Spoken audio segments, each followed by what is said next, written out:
welcome to my little studio. So we're going to be starting this painting that you see behind me.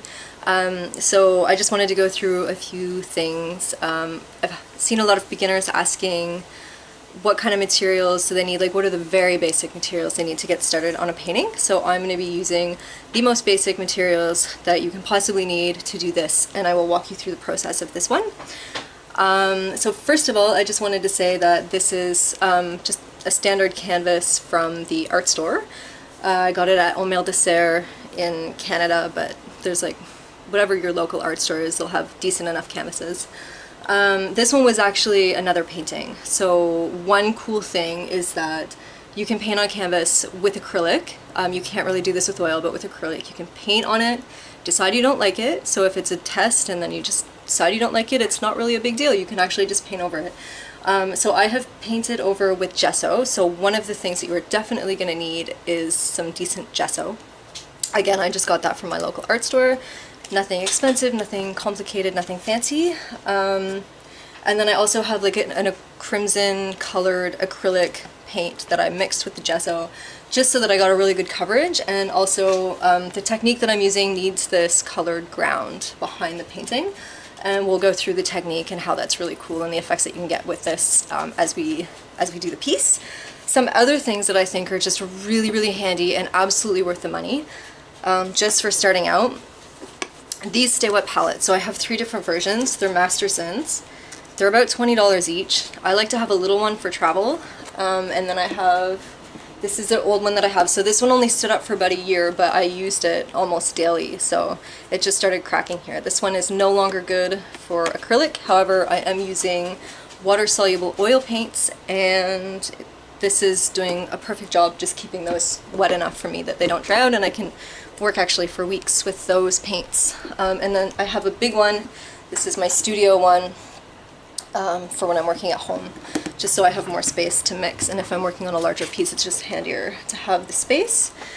So one cool thing about these, they will keep your paints wet for absolutely weeks.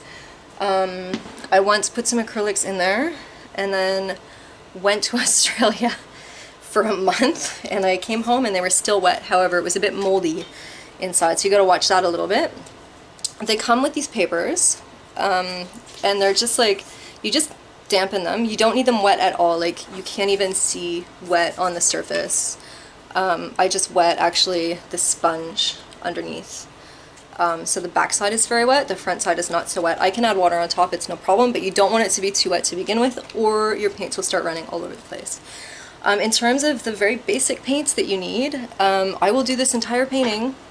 If I add another color, I will let you know, but I'm going to try to do the whole thing with just this palette, and it's just a primary palette. The colors are cadmium, I believe this was cadmium yellow light, I will write that down though, cadmium red, and ultramarine blue, and white, and black. The stylized style that I'm doing now, I use black. I don't almost ever use black when I am doing realism. However, with this style it works perfectly, because the minute you put black on your painting, it tends to flatten it and stylize, so that's really handy. I would say if you're gonna spend money somewhere when you're just starting out, spend it on your paints. I would suggest either Winsor Newton in Canada or Golden. Golden's a really big name for acrylics. You can get small tubes or big tubes of those colors depending on the size and the amount of paintings that you're doing and how much you love it.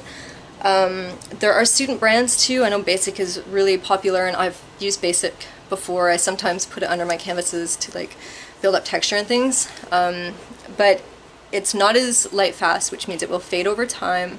There's not as much pigmentation in it. Some of the colors are a little bit weird, and I'll explain that more in depth later.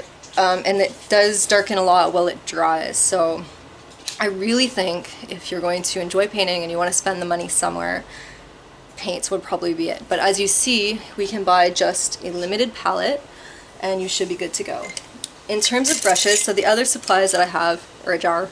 This thing has been used quite a bit for the past couple years. That's just for my water. I also keep rags on hand. I use the same ones over and over. The paint dries, it doesn't come off. I don't like to throw out paper for no reason.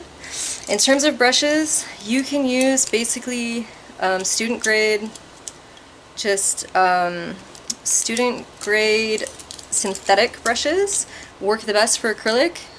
I have a variety. So in this particular style, you'll see I change brush preference when I do my realism and the other tutorials, but for this particular style, I really like the angles and the flats. So obviously, when you're doing a larger canvas space, you need to go with larger brushes. When you're doing some detail, you can switch it down to the smaller sizes. So just to have like a good cross section of sizes. It's really good to have some rounds in there for some detail too. I also have some pretty large ones just for covering a lot of space quickly. I have a few, let me see, just a few little like long sort of detailer brushes in different sizes. So I do like to keep quite a variety of sizes, but I can tell you I'm probably mostly going to be reaching for, let me see, on this canvas, probably for the most part, these brushes here. So these angled pieces and around, most likely. So you don't need, I think these all came in one pack. You can probably buy one pack. It was probably about $7 or $10 or something for the whole pack of brushes. If you take care of them and don't do what I do and leave them in water overnight, they will last for a really long time. So you just need to wash them out when you're done, and then I always just kind of like reshape them with my fingers and let them dry, and they're good to go. And even though they're cheap, they do a great job. I get great mark making and they last forever. So that would be it for my little introduction on materials. I hope that answered some of your questions, and we'll dive into the painting, and I'll see you guys later.